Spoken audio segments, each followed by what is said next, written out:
जय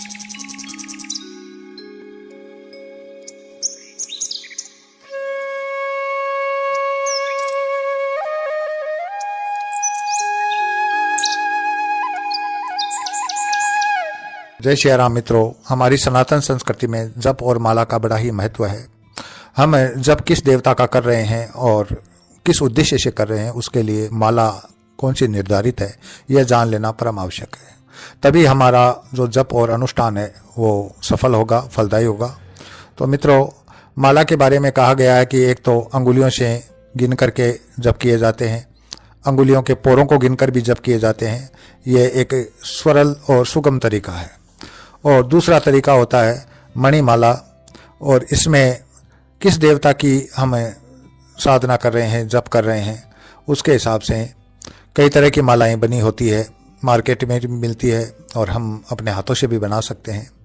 तो इसमें जो माला के विभिन्न प्रकार है, जैसे कि श्वेत चंदन की माला, लाल चंदन की माला, तुलसी की माला, शंख की माला, कमलगट्टे की माला, स्फटिक मणि की माला, मोती की माला, शीपी की माला, कृष्णमूल की माला, जीवपुत्र की माला, चांदी की माला, रुद्राक्ष की माला, रत्नमणि की माला, पारद गुटिका की माला, कई तरह की मालाएं होती है। तो इसके कुछ नियम है कि माला किस तरह की होनी चाहिए। एक माला में एक ही प्रकार की मणि होनी चाहिए। पहली तो यह है कि मिला जुला नहीं होना चाहिए। यह नहीं कि आधे मोती है वो लाल चंदन के, आधे सफ़ेद के हैं, आधे में तुलसी है, आधे में रुद्राक्ष है, ऐसा नहीं हो। जिस भी पदार्थ की वो माला बनी हुई है वह संपूर्ण उसी पदार्थ की हो। पहली बात तो ये ध्यान रखने की है। और दूसरी, माला में जो सूत डाला जाता है, जो धागा डाला जाता है, उसमें यदि गांठ लगी हुई है तो भी ठीक है, और बिना गांठ का है तो भी ठीक है, उसमें ज़्यादा विचार करने की ज़रूरत नहीं है। जिसमें दो मोती होते हैं ऊपर नीचे, उसको सुमेरु कहा जाता है। उस सुमेरु को लांग करके आगे नहीं बढ़ना है हमें। जैसे एक से अधिक माला का जप करना है तो सुमेरु तक पहुँचे। 108 मन के होते हैं प्रत्येक माला में, सनातन धर्म में। तो 108 मनकों का आप जाप कर लें तो वापस रिटर्न हो जाएं आप, उस सुमेरु को लांग कर आगे न बढ़े। यदि माला सोने के तार या चांदी के तार में पिरोई हुई है तो वह माला श्रेष्ठ होती है, और सोने की तार की माला तो और भी श्रेष्ठ होती है, क्योंकि सोना एक ऐसा धातु है जो सब धातुओं में श्रेष्ठ माना जाता है। तुलसी की माला तथा रुद्राक्ष की माला सभी कार्यों के लिए सर्वोत्तम और उपयोगी मानी जाती है। अतः इस माला को धारण करने में किसी भी प्रकार के सोचने की आवश्यकता नहीं है। यह माला हम किसी भी कार्य में ले सकते हैं, तुलसी की माला और रुद्राक्ष की माला। अब मित्रों, मैं आपको अलग अलग बताने जा रहा हूं कि किस कार्य के लिए, किस उद्देश्य की पूर्ति के लिए कौन सी माला श्रेष्ठ रहती है। तो देखिए, रुद्राक्ष की माला का हम प्रयोग कर सकते हैं सभी शुभ कार्यों के लिए, देवताओं के कार्य के लिए, शांति और पुष्टि के कार्यों के लिए हमें रुद्राक्ष की माला का प्रयोग करना है।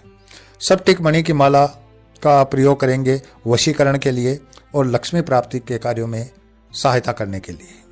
हरिद्रा माला है वो सिद्धि कार्यों एवं मंगल कार्यों में हम काम में ले सकते हैं। कमलगट्टे की माला लक्ष्मी की उपासना करने में काम आती है, क्योंकि माँ लक्ष्मी को कमलगट्टा सबसे प्रिय होता है। मूंगे की माला हनुमान जी की उपासना करने के लिए और शांति और पुष्टि कार्यों के लिए है। तो मित्रों, सामने हनुमान जयंती आ रही है, और हनुमान जयंती पर यदि आप घी का दीपक जलाकर आसन लगाकर पूरब दिशा में मुंह करके और मूंगे की माला से ओम हनुमंते नमः का जाप करें, कम से कम 10 माला आप कर लें तो आपके सभी मनोरथ पूरे होंगे बजरंगबली की कृपा से।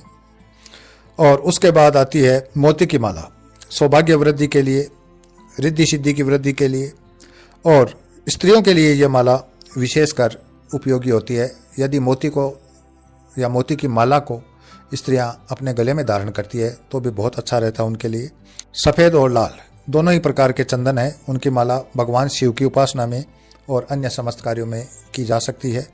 तुलसी माला वैष्णवों के लिए सर्वोत्तम है, क्योंकि तुलसी भगवान विष्णु की प्रिया होती है, और यदि तुलसी की माला से भगवान विष्णु का जप किया जाए, भगवान विष्णु के जितने भी अब तक 9 अवतार हुए हैं उनका जप किया जाए, तो तुलसी की माला श्रेष्ठ मानी जाती है।